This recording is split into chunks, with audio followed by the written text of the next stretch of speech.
بسم اللہ الرحمن الرحیم الحمدللہ عز وجل۔ ہم النحو الکبیر پڑھ رہے ہیں۔ آج ہم انشاءاللہ عز وجل النحو الکبیر سے معرب و مبنی کے اعراب پڑھیں گے۔ سبق نمبر 11، معرب و مبنی کے اعراب۔ معرب کسے کہتے ہیں، مبنی کسے کہتے ہیں، اسے ہم اس سے پہلے پڑھ چکے ہیں۔ معرب وہ کلمہ جس کا آخر عامل کے عمل کی وجہ سے بدل جائے۔ جس کلمے کا آخر عامل کے عمل کی وجہ سے بدل جائے، تبدیل ہو جائے، اسے کہتے ہیں معرب۔ جیسے جاء زید، رأیت زیدا، مررت بزید۔ دیکھیے تینوں مثالوں میں زید کا آخر عامل کے عمل کی وجہ سے بدل رہا ہے، جاء کی وجہ سے مرفوع، رأیت کی وجہ سے منصوب اور با کی وجہ سے مجرور ہے۔ تو کیونکہ زید کا آخر عامل کے عمل کی وجہ سے بدل رہا ہے تو زید کیا ہوا، معرب۔ اور مبنی وہ کلمہ جس کا آخر عامل کے عمل کی وجہ سے نہ بدلے، جیسے جاء ھذا، رأیت ھذا، مررت بھذا۔ دیکھیے تینوں صورتوں میں ھذا اپنی حالت پر باقی ہے، کیونکہ ھذا جو ہے مبنی ہے۔ اب یہاں سے اعراب کی تعریف بیان کر رہے ہیں کہ اعراب کسے کہتے ہیں۔ سبق نمبر 11، معرب و مبنی کے اعراب۔ اعراب یعنی واولز کی تعریف۔ وہ حروف یا حرکات جو معرب کے آخر میں کسی عامل کے باعث پیدا ہونے والی تبدیلی کو ظاہر کرتے ہیں۔ وہ حروف یا وہ حرکات جو معرب کے آخر میں کسی عامل کے باعث پیدا ہونے والی تبدیلی کو ظاہر کرتے ہیں۔ عامل کی وجہ سے، عامل کے باعث معرب کے آخر میں جو تبدیلی واقع ہوتی ہے، جو تبدیلی پیدا ہوتی ہے، اس تبدیلی کو جو حروف یا حرکات ظاہر کرتے ہیں انہیں اعراب کہتے ہیں۔ ٹھیک ہے، عامل کی وجہ سے معرب کے آخر میں جو تبدیلی پیدا ہوتی ہے، اس تبدیلی کو جو حروف یا حرکات ظاہر کرتے ہیں انہیں اعراب کہتے ہیں۔ وہ بیان کیا، اعراب یعنی واولز کی تعریف۔ وہ حروف یا حرکات جو معرب کے آخر میں کسی عامل کے باعث پیدا ہونے والی تبدیلی کو ظاہر کرتے ہیں انہیں کہتے ہیں اعراب۔ اب یہاں سے معرب کے اعراب بیان کر رہے ہیں۔ معرب وہ کلمہ جس کا آخر عامل کے عمل کی وجہ سے بدل جائے، چینج ہو جائے۔ معرب کے اعراب، اس پر 4 طرح کے اعراب آتے ہیں۔ معرب پر 4 طرح کے اعراب آتے ہیں: رفع، نصب، جر، جزم۔ معرب کے اعراب 4 ہیں: رفع، نصب، جر، جزم۔ جس کلمے پر رفع ہو اسے مرفوع، جس پر نصب ہو اسے منصوب، جس پر جر ہو اسے مجرور، اور جس پر جزم ہو اسے مجزوم کہا جاتا ہے۔ یہ جو ہے یاد کرنے کی بات ہے۔ اگر کلمہ معرب ہے، ٹھیک ہے، اس پر جو اعراب ہوگا، اگر ہمیں وہ 2 پیش کی صورت میں نظر آ رہا ہے، یعنی رفع ہے، تو ہم کہیں گے کہ کلمہ جو ہے مرفوع ہے۔ ٹھیک ہے، اگر وہاں پہ نصب ہے تو کہیں گے کلمہ جو ہے منصوب ہے۔ اس کو بیان کر رہے ہیں کہ جس کلمے پر رفع ہو اسے مرفوع یعنی رفع والا، جس پر نصب ہو اسے منصوب، جس پر جر ہو اسے مجرور، اور جس پر جزم ہو اسے مجزوم کہا جاتا ہے۔ نوٹ: جر کا استعمال اسماء اور جزم کا افعال کے ساتھ خاص ہے، یعنی اسماء ہی مجرور ہوتے ہیں، کوئی فعل مجرور نہیں ہوتا۔ جر اسم کے ساتھ خاص ہے، اسی طرح جزم فعل کے ساتھ خاص ہے، یعنی افعال ہی مجزوم ہوتے ہیں، کوئی اسم مجزوم نہیں ہوتا۔ ٹھیک ہے، اسے اچھی طرح یاد کر لیں۔ جر کا استعمال اسماء اور جزم کا افعال کے ساتھ خاص ہے۔ مبنی کے اعراب، اس کے بھی 4 اعراب ہیں۔ جس طرح معرب کے 4 اعراب ہیں، اسی طرح مبنی کے بھی 4 اعراب ہیں، نام الگ الگ ہیں۔ معرب کا اعراب ہو تو اسے کہیں گے رفع، مبنی کے اعراب کو رفع نہیں کہیں گے بلکہ کہیں گے ضم۔ بیان کر رہے ہیں، اس کے بھی 4 اعراب ہیں: ضم، فتح، کسر، سکون۔ مبنی کے 4 اعراب ہیں: ضم، فتح، کسر، سکون۔ جس کلمے پر ضم ہو اسے مبنی بر ضم کہتے ہیں۔ جس کلمے پر ضم ہو، جو کلمہ ضم پر مبنی ہو، اسے کہیں گے کہ یہ کلمہ جو ہے مبنی بر ضم ہے۔ جس پر فتح ہو اسے مبنی بر فتح کہیں گے، جس پر کسر ہو اسے مبنی بر کسر کہیں گے۔ ٹھیک ہے، جس کلمے پر ضم ہو اسے مبنی بر ضم، جس پر فتح ہو اسے مبنی بر فتح، جس پر کسر ہو اسے مبنی بر کسر، اور جس پر سکون ہو اسے مبنی بر سکون کہا جاتا ہے۔ ٹھیک ہے، ضم، فتح، کسر، سکون یہ مبنی کے اعراب ہیں، رفع، نصب، جر، جزم یہ معرب کے اعراب ہیں۔ اب یہاں سے وہ اعراب بیان کر رہے ہیں جو معرب اور مبنی میں مشترک ہیں۔ ٹھیک ہے، معرب کے لیے بھی استعمال ہوتا ہے، مبنی کے لیے بھی استعمال ہوتا ہے۔ مشترکہ اعراب، معرب اور مبنی کے مشترکہ اعراب بھی 4 ہیں، یعنی وہ اعراب جس میں معرب اور مبنی دونوں مشترک ہیں، دونوں شریک ہیں، وہ بھی 4 ہیں۔ ضمہ، فتحہ، کسرہ، سکون۔ ٹھیک ہے، یعنی معرب کے اعراب کو بھی ضمہ کہہ سکتے ہیں، مبنی کے اعراب کو بھی ضمہ کہہ سکتے ہیں۔ اسی طرح معرب کے اعراب کو بھی فتحہ کہہ سکتے ہیں، صرف ضم ہو، آخر میں ہا نہ ہو، ضمہ ہے تو یہ معرب مبنی دونوں کے لیے استعمال ہوگا، فتحہ یہ بھی معرب مبنی دونوں کے لیے استعمال، صرف ضم، فتح، کسر یہ مبنی کے ساتھ خاص۔ ٹھیک ہے، رفع، نصب، جر، جزم یہ معرب کے ساتھ خاص۔ اسے یہ جو ہے نا یاد کرنے کی باتیں ہیں۔ مشترکہ اعراب، معرب اور مبنی کے مشترکہ اعراب بھی 4 ہیں، ضمہ، فتحہ، کسرہ، سکون۔ جس کلمے پر ضمہ ہو اسے مضموم، جس پر فتحہ ہو اسے مفتوح، جس پر کسرہ ہو اسے مکسور، اور جس پر سکون ہو اسے ساکن کہتے ہیں۔ ٹھیک ہے، جس کلمے پر ضمہ ہو اسے کہیں گے مضموم، چاہے وہ مبنی ہو یا معرب، جس پر فتحہ ہو اسے کہیں گے مفتوح، چاہے وہ معرب ہو یا مبنی، جس پر کسرہ ہو اسے کہیں گے مکسور، چاہے وہ معرب ہو یا مبنی، اس طرح جس پر سکون ہو اسے کہیں گے ساکن، چاہے وہ معرب ہو یا مبنی۔ اب یہاں سے اس میں معرب کے اعراب اور اجرائے اعراب کے بعد اس کی مختلف حالتیں، اس میں معرب کی مختلف حالتیں یہاں سے بیان کریں گے۔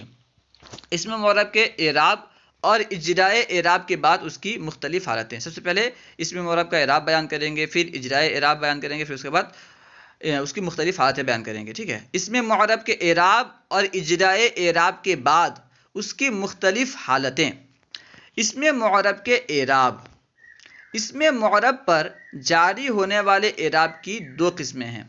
اس میں معرب پر جو اعراب آتے ہیں اس کی 2 قسمیں ہیں۔ نمبر 1 اعراب بالحرکت، نمبر 2 اعراب بالحروف۔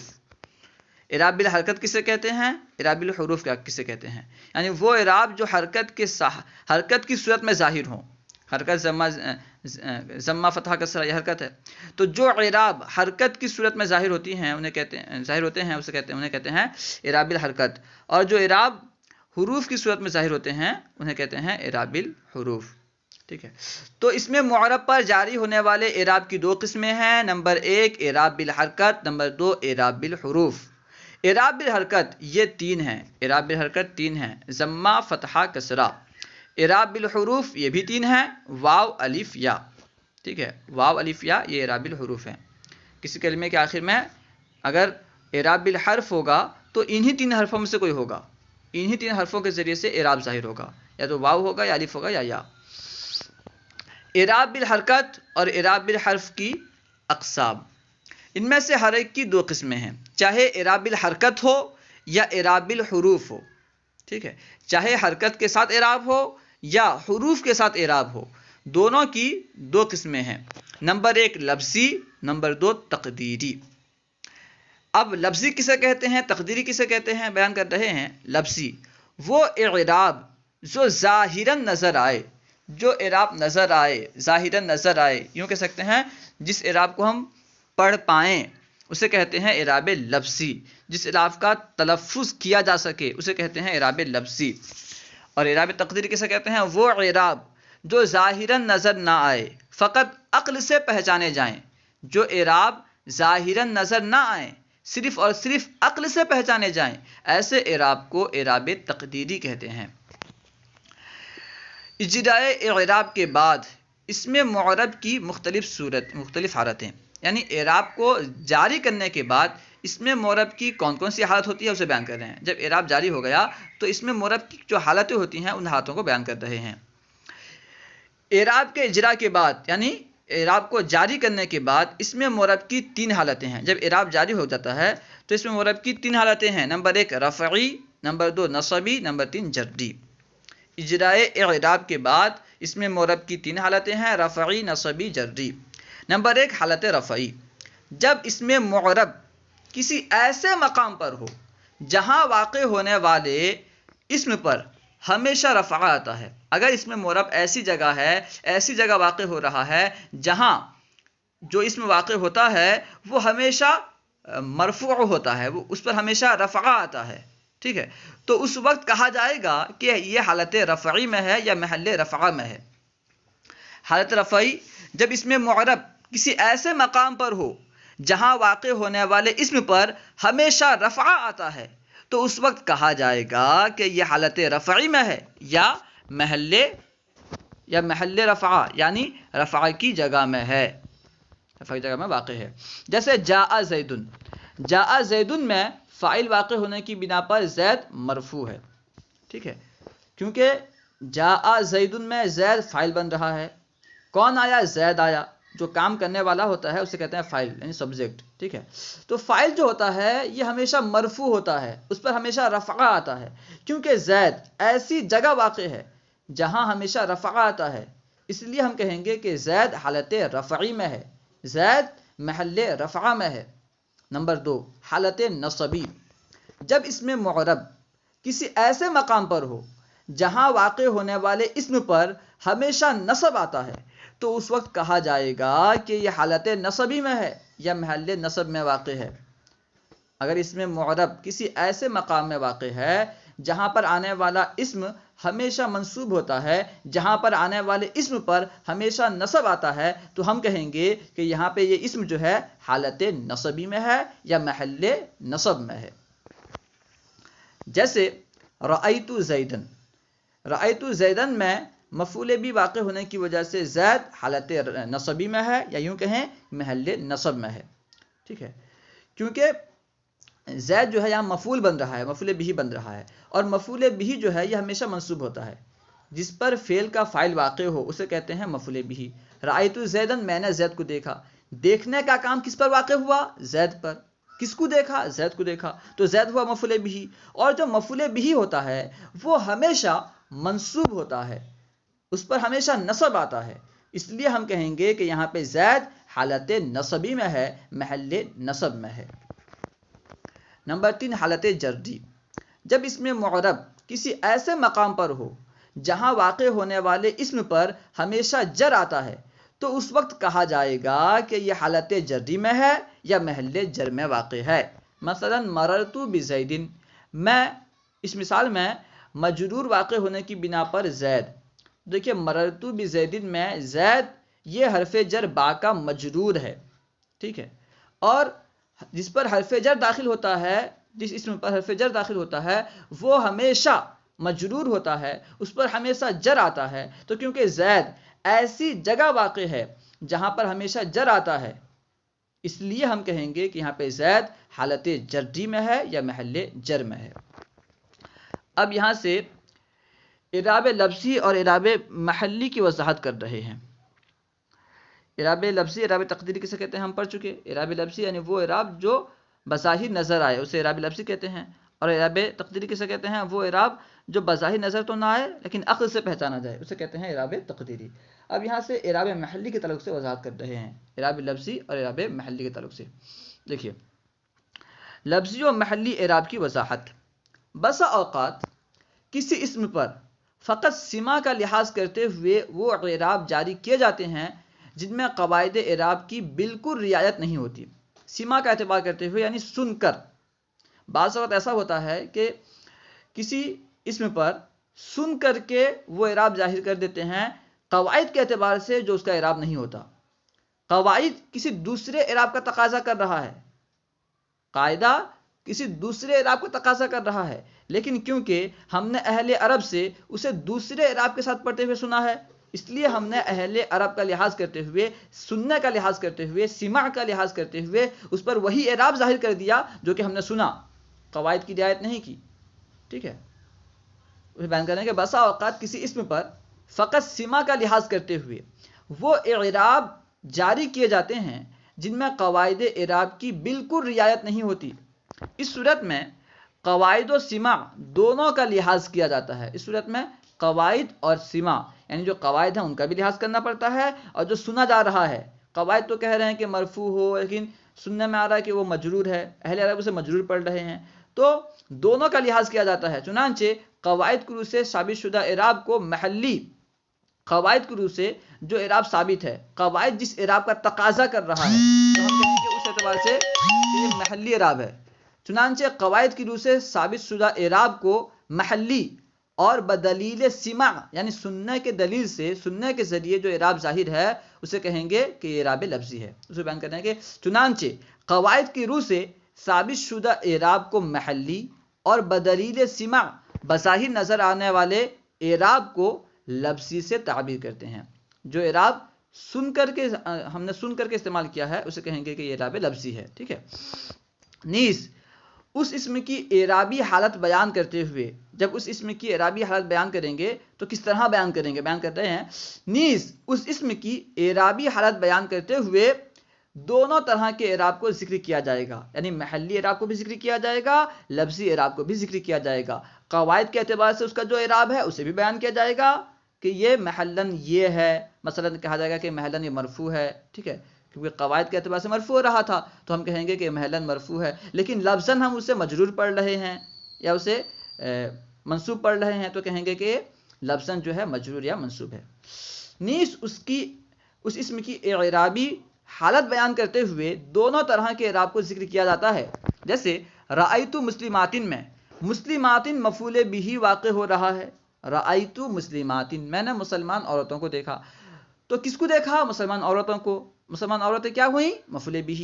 تو کیونکہ مسلماتن مفعول بہ واقع ہو رہا ہے اور مفعول بہ ہمیشہ منصوب ہوتا ہے، تو قاعدہ کا تقاضا یہ تھا کہ مسلماتن منصوب ہو، لیکن منصوب نہیں ہے. ہم کیا پڑھ رہے ہیں؟ مسلماتن. مسلماتن تھوڑا پڑھ رہے ہیں، مسلماتن پڑھ رہے ہیں. کیوں پڑھ رہے ہیں؟ اب کس طرح اس کا اعراب بیان کریں گے؟